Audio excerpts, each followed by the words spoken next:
All right, we're going to pick up with the note to the third edition and then move forward. So, wish us luck. Make it a little bit bigger. There we go. That's nice. Note to the third edition.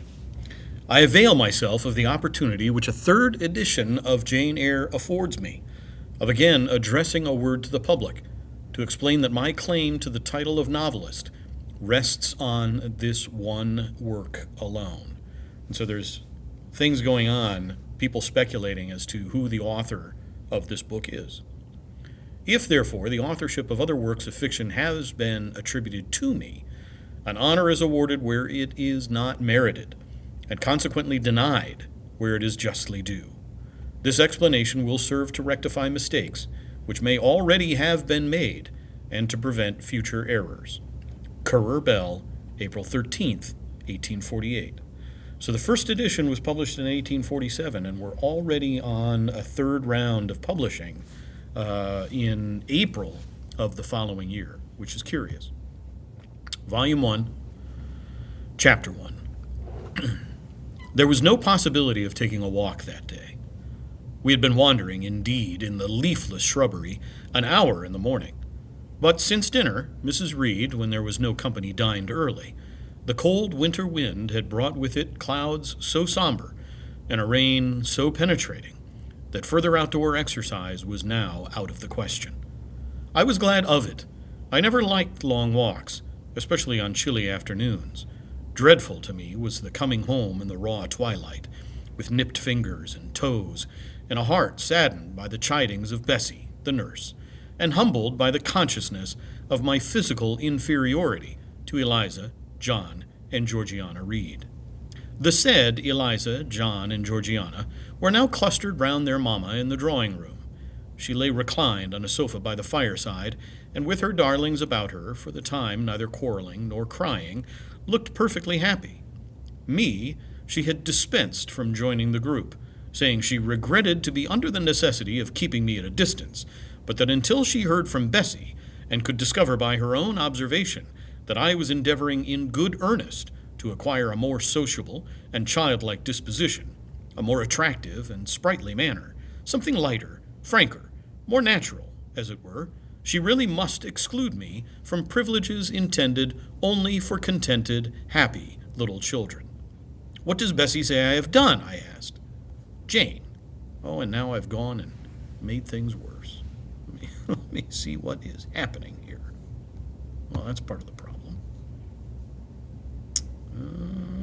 All right, let's pause it. All right, much improved. What does Bessie say I have done? I asked. Jane, I don't like cavillers or questioners.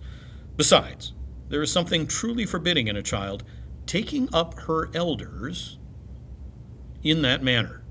Be seated somewhere, and until you can speak pleasantly, remain silent.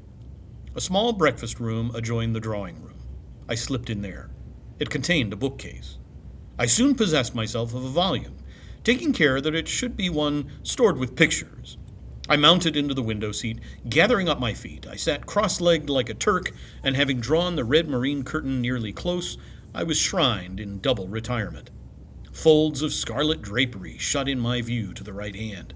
To the left were the clear panes of glass, protecting but not separating me from the drear November day. At intervals, while turning over the leaves in my book, I studied the aspect of that winter afternoon. Afar, it offered a pale blank of mist and cloud. Near, a scene of wet lawn and storm-beat shrub, with ceaseless rain sweeping away wildly before a long and lamentable blast. I returned to my book, Bewick's History of British Birds. The letterpress thereof I cared little for, generally speaking, and yet there were certain introductory pages that, child as I was, I could not pass quite as a blank. They were those which treat of the haunts of seafowl, the solitary rocks and promontories by them, only inhabited of the coast of Norway, studded with isles from its southern extremity, the Lindeness, or Naze, to the North Cape, where the northern ocean, in vast whirls, boils round the naked, melancholy isles of farthest Thule, and the Atlantic surge pours in among the stormy Hebrides.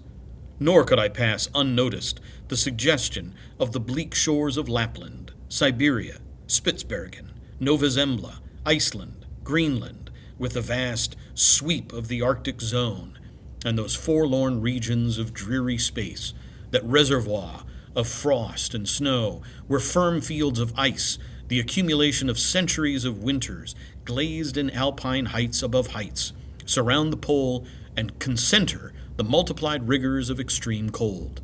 Of these death-white realms I formed an idea of my own, shadowy, like all the half-comprehended notions that float dim through children's brains, but strangely impressive. The words in these introductory pages connected themselves with the succeeding vignettes, and gave significance to the rock standing up alone in a sea of billow and spray, to the broken boat stranded on a desolate coast, to the cold and ghastly moon glancing through bars of cloud at a wreck just sinking.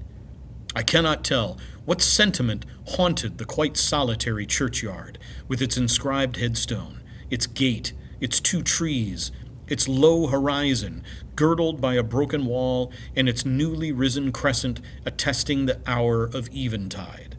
The 2 ships, becalmed on a torpid sea, I believe to be marine phantoms. The fiend pinning down the thief's pack behind him, I passed over quickly. It was an object of terror. So was the black horned thing, seated aloof on a rock, surveying a distant crowd surrounding a gallows.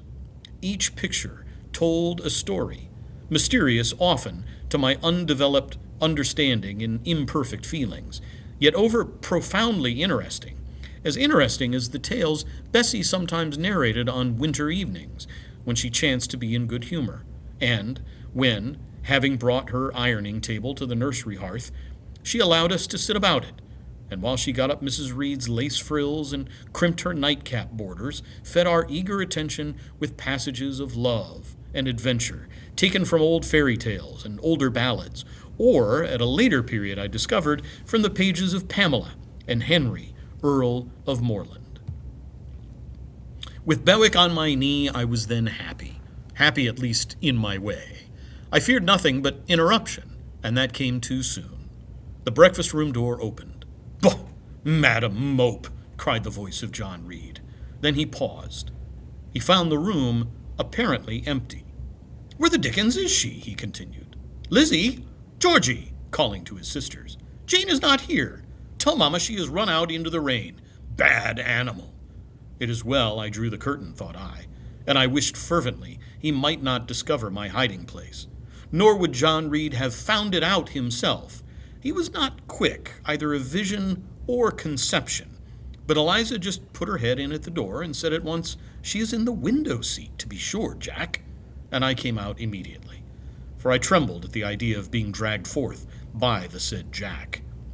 "What do you want?" I asked with awkward diffidence. "Say, what do you want, Master Reed?" was the answer. "I want you to come here." And seating himself in an armchair, he intimated by a gesture that I was to approach and stand before him. John Reed was a schoolboy of 14 years old, 4 years older than I, for I was but 10, large and stout for his age, with a dingy and unwholesome skin, thick lineaments and a spacious visage, heavy limbs and large extremities. He gorged himself habitually at table, which made him bilious, and gave him a dim and bleared eye and flabby cheeks. He ought now to have been at school, but his mamma had taken him home for a month or 2, on account of his delicate health. Mr. Miles, the master, affirmed that he would do very well if he had fewer cakes and sweetmeats sent him from home, but the mother's heart turned from an opinion so harsh, and inclined rather to the more refined idea that John's sallowness was owing to over-application, and perhaps to pining after home. John had not much affection for his mother and sisters, and an antipathy to me. He bullied and punished me, not 2 or 3 times in the week, nor once or twice in a day, but continually. Every nerve I had feared him, and every morsel of flesh on my bones shrank when he came near. There were moments when I was bewildered by the terror he inspired, because I had no appeal whatever against either his mean menaces or his inflictions. The servants did not like to offend their young master by taking my part against him, and Mrs. Reed was blind and deaf on the subject. She never saw him strike or heard him abuse me, though he did both now and then in her very presence, more frequently, however, behind her back. Habitually obedient to John, I came up to his chair. He spent some 3 minutes in thrusting out his tongue at me as far as he could without damaging the roots. I knew he would soon strike, and while dreading the blow, I mused on the disgusting and ugly appearance of him who would presently deal it. I wonder if he read that notion in my face, for all at once, without speaking, he struck suddenly and strongly. I tottered, and on regaining my equilibrium, retired back a step or two from his chair. "That is for your impudence in answering Mamma a while since," said he, "and for your sneaking way of getting behind curtains, and for the look you had in your eyes 2 minutes since, you rat." Accustomed to John Reed's abuse, I never had an idea of replying to it. My care was how to endure the blow which would certainly follow the insult. "What were you doing behind the curtain?" he asked. "I was reading." "Show the book." I returned to the window and fetched it thence. "You have no business to take our books. You are a dependent, Mamma says. You have no money. Your father left you none. You ought to beg, and not to live here with gentlemen's children like us, and eat the same meals we do, and wear clothes at our mamma's expense. Now I'll teach you to rummage my bookshelves, for they are mine. All the house belongs to me, or will do in a few years. Go and stand by the door, out of the way of the mirror and the windows." I did so, not at first aware what was his intention. But when I saw him lift and poise the book and stand in act to hurl it, I instinctively started aside with a cry of alarm. Not soon enough, however. The volume was flung. It hit me, and I fell, striking my head against the door and cutting it. The cut bled. The pain was sharp. My terror had passed its climax. Other feelings succeeded. "Wicked and cruel boy," I said. "You are like a murderer. You are like a slave driver. You are like the Roman emperors." I had read Goldsmith's History of Rome, and had formed my opinion of Nero, Caligula, etc. Also, I had drawn parallels in silence, which I never thought thus to have declared aloud. What? He cried. "Did she say that to me? Did you hear her, Eliza and Georgiana? Won't I tell Mamma? But first," he ran headlong at me. I felt him grasp at my hair and my shoulder. He had closed with a desperate thing. I really saw in him a tyrant, a murderer. I felt a drop or two of blood from my head trickle down my neck, and was sensible of somewhat pungent suffering. These sensations, for the time, predominated over fear, and I received him in frantic sort. I don't very well know what I did with my hands, but he called me "Rat! Rat!" and bellowed out loud. Aid was near him. Eliza and Georgiana had run for Mrs. Reed, who was gone upstairs. She now came upon the scene, followed by Bessie and her maid Abbott. We were parted. I heard the words, "Dear, dear, what a fury to fly at Master John! Did ever anybody see such a picture of passion?" Then Mrs. Reed subjoined, "Take her away to the Red Room, and lock her in there." 4 hands were immediately laid upon me, and I was borne upstairs. Chapter 2. I resisted all the way. A new thing for me, and a circumstance which greatly strengthened the bad opinion Bessie and Miss Abbott were disposed to entertain of me. The fact is, I was a trifle beside myself, or rather, out of myself, as the French would say. I was conscious that a moment's mutiny had already rendered me liable to strange penalties, and like any other rebel slave, I felt resolved, in my desperation, to go all lengths. "Hold her arms, Miss Abbott. She's like a mad cat." For shame! For shame!" cried the lady's maid. "What shocking conduct, Miss Eyre, to strike a young gentleman, your benefactor's son, your young master." "Master? How is he my master? Am I a servant? No, you are less than a servant, for you do nothing for your keep. There, sit down and think over your wickedness." They had got me by this time into the apartment indicated by Mrs. Reed, and had thrust me upon a stool. My impulse was to rise from it like a spring, Their 2 pair of hands arrested me instantly. "If you don't sit still, you must be tied down," said Bessie. "Miss Abbott, lend me your garters. She would break mine directly." Miss Abbott turned to divest a stout leg of the necessary ligature. This preparation for bonds, and the additional ignominy it inferred, took a little of the excitement out of me. "Don't take them off," I cried. "I will not stir." In guarantee whereof, I attached myself to my seat by my hands. "Mind you don't," said Bessie, and when she had ascertained that I was really subsiding, she loosened her hold of me. Then she and Miss Abbott stood with folded arms, looking darkly and doubtfully on my face, as incredulous of my sanity. "She never did so before," at last said Bessie, turning to the Abigail.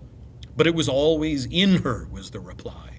"I've told Mrs. often my opinion about the child, and Mrs. agreed with me. She's an underhand little thing. I never saw a girl of her age with so much cover." Bessie answered not, but ere long, addressing me, she said, "You ought to be aware, miss, that you are under obligations to Mrs. Reed. She keeps you. If she were to turn you off, you would have to go to the poorhouse." I had nothing to say to those words. They were not new to me. My very first recollection of my existence included hints of the same kind. This reproach of my dependence had become a vague sing-song in my ear, very painful and crushing, but only half intelligible. Miss Abbott joined in. "And you ought not to think yourself on an equality with the Mrs. Reed and Master Reed, because Mrs. kindly allows you to be brought up with them. They will have a great deal of money, and you will have none. It is your place to be humble, and to try to make yourself agreeable to them." "What we tell you is for your good," added Bessie, in no harsh voice. "You should try to be useful and pleasant then. Perhaps you would have a home here, but if you become passionate and rude, Mrs. will send you away, I am sure. Besides," said Miss Abbott, "God will punish her. He might strike her dead in the midst of her tantrums, and then where would she go? Come, Bessie, we will leave her. I wouldn't have her heart for anything. Say your prayers, Miss Eyre, when you are by yourself, for if you don't repent, something bad might be permitted to come down the chimney and fetch you away. Don't forget, this young girl is 10, believing in all sorts of terrible things." They went, shutting the door and locking it behind them. The Red Room was a spare chamber, very seldom slept in. I might say never, indeed, unless when a chance influx of visitors at Gateshead Hall rendered it necessary to turn to account all the accommodation it contained. Yet it was one of the largest and stateliest chambers in the mansion. A bed supported on massive pillars of mahogany, hung with curtains of deep red damask, stood out like a tabernacle in the center. The 2 large windows, with their blinds always drawn down, were half shrouded in festoons and falls of similar drapery. The carpet was red. The table at the foot of the bed was covered with a crimson cloth. The walls were a soft fawn color, with a blush of pink in it. The wardrobe, the toilet table, the chairs were of darkly polished old mahogany. Out of these deep surrounding shades rose high and glared white the piled-up mattresses and pillows of the bed, spread with a snowy Marseille counterpane. Scarcely less prominent was an ample cushioned easy-chair near the head of the bed, also white, with a footstool before it, and looking, as I thought, like a pale throne. This room was chill because it seldom had a fire. It was silent because remote from the nursery and kitchens, solemn because it was known to be so seldom entered. The housemaid alone came here on Saturdays to wipe from the mirrors and the furniture a week's quiet dust, and Mrs. Reed herself, at far intervals, visited it to review the contents of a certain secret drawer in the wardrobe, where were stored diverse parchments, her jewel casket, and a miniature of her deceased husband. And in those last words lies the secret of the Red Room, the spell which kept it so lonely in spite of its grandeur. Mr. Reed had been dead 9 years. It was in this chamber he breathed his last. Here he lay in state. Hence his coffin was borne by the undertaker's men, and since that day a sense of dreary consecration had guarded it from frequent intrusion. My seat, to which Bessie and the bitter Miss Abbott had left me riveted, was a low ottoman near the marble chimney-piece. The bed rose before me. To my right hand there was the high, dark wardrobe, with subdued, broken reflections varying the gloss of its panels. To my left were the muffled windows. A great looking-glass between them repeated the vacant majesty of the bed and room. I was not quite sure whether they had locked the door, and when I dared move, I got up and went to see. Alas, yes, no jail was ever more secure. Returning, I had to cross before the looking-glass. My fascinated glance involuntarily explored the depth it revealed. All looked colder and darker in that visionary hollow than in reality, and the strange little figure there gazing at me, with a white face and arms specking the gloom, the glittering eyes of fear moving where all else was still, had the effect of a real spirit. I thought it like one of the tiny phantoms, half fairy, half imp, Bessie's evening stories represented as coming out of lone, ferny dells in moors and appearing before the eyes of belated travelers. I returned to my stool. Superstition was with me at that moment, but it was not yet her hour for complete victory. My blood was still warm. The mood of the revolted slave was still bracing me with its bitter vigor.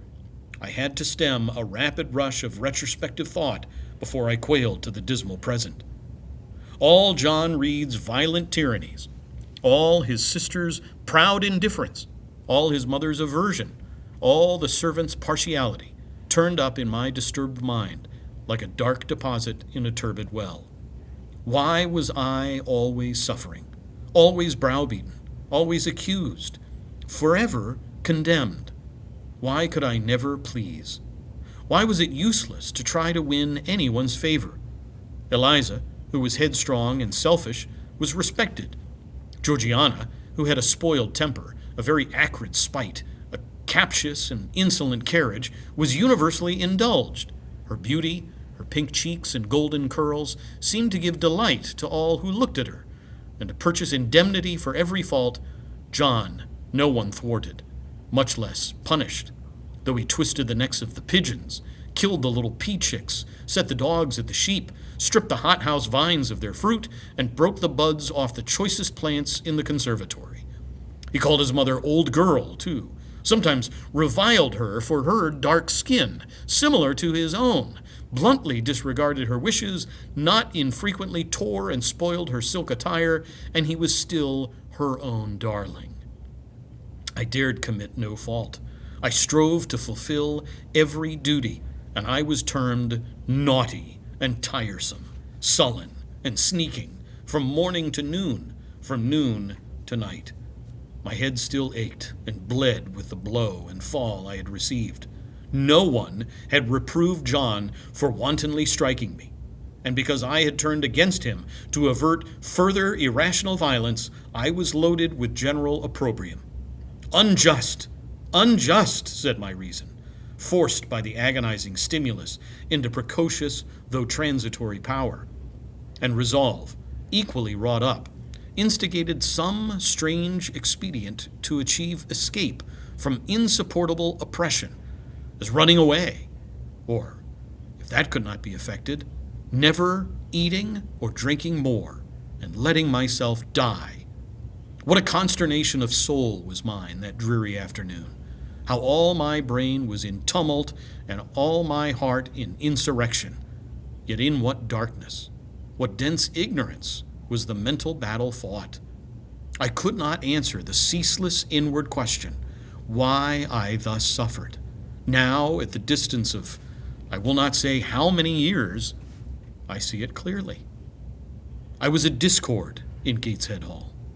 I was like nobody there. I had nothing in harmony with Mrs. Reed or her children, or her chosen vassalage. If they did not love me, in fact, as little did I love them.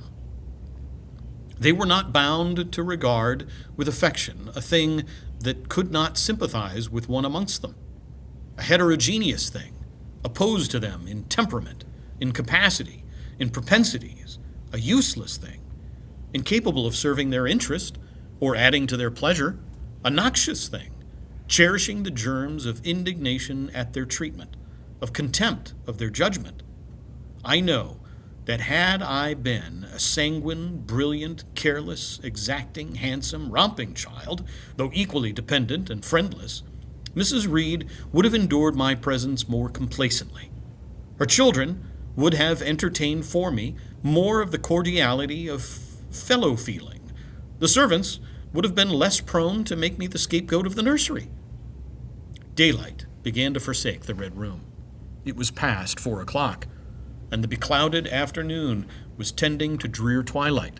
I heard the rain still beating continuously on the staircase window, and the wind howling in the grove behind the hall. I grew by degrees cold as a stone, and then my courage sank. My habitual mood of humiliation, self-doubt, forlorn depression fell damp on the embers of my decaying ire. All said I was wicked, and perhaps I might be so. What thought had I been but just conceiving of starving myself to death? That certainly was a crime. And was I fit to die? Or was the vault under the chancel of Gateshead Church an inviting bourne? In such vault, I had been told, did Mr. Reed lie buried, and led by this thought to recall his idea, I dwelt on it with gathering dread. I could not remember him, but I knew that he was my own uncle, my mother's brother, that he had taken me when a parentless infant to his house, and that in his last moments he had required a promise of Mrs. Reed that she would rear and maintain me as one of her own children. Mrs. Reed probably considered she had kept this promise, and so she had, I dare say, as well as her nature would permit her. But how could she really like an interloper, not of her race, and unconnected with her after her husband's death by any tie?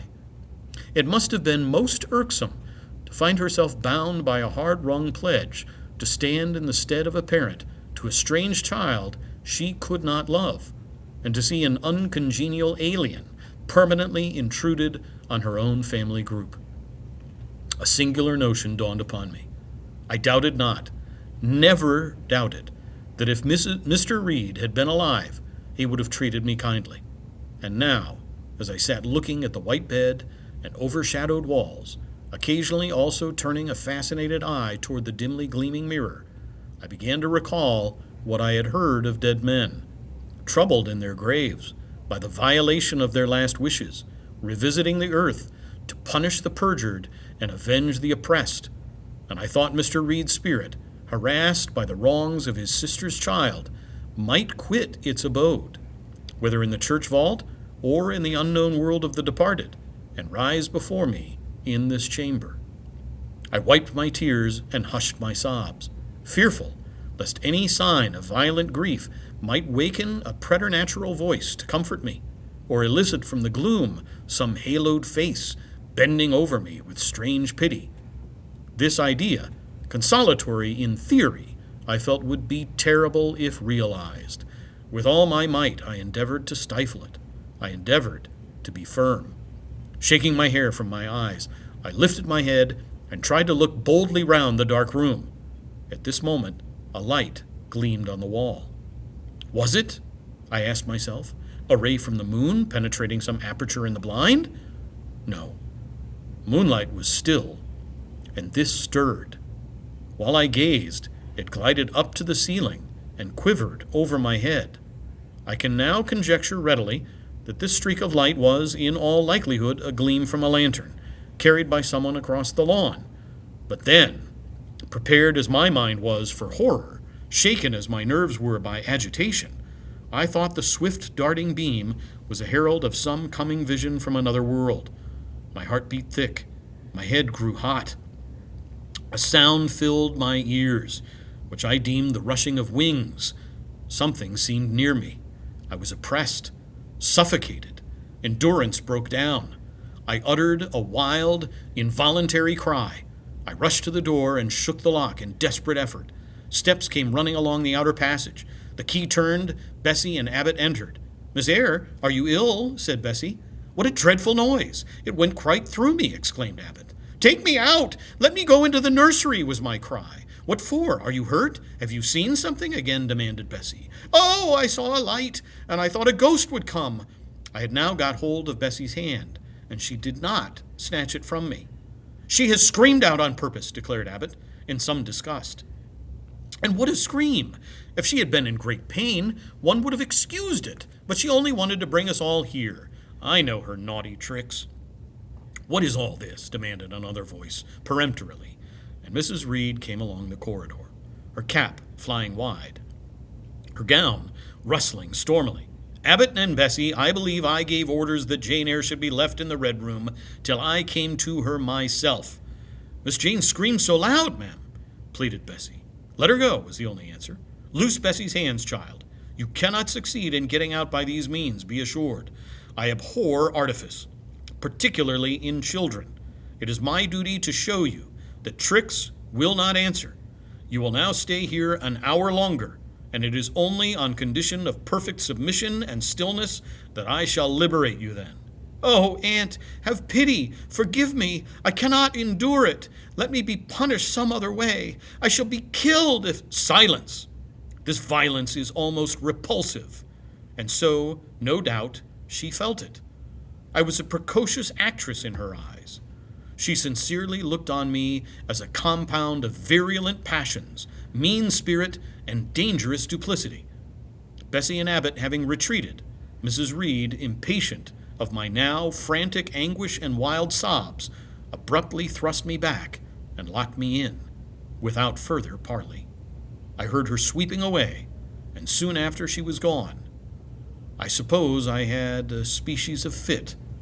Unconsciousness closed the scene. That is the end of Chapter 2. Stay tuned for Chapter 3.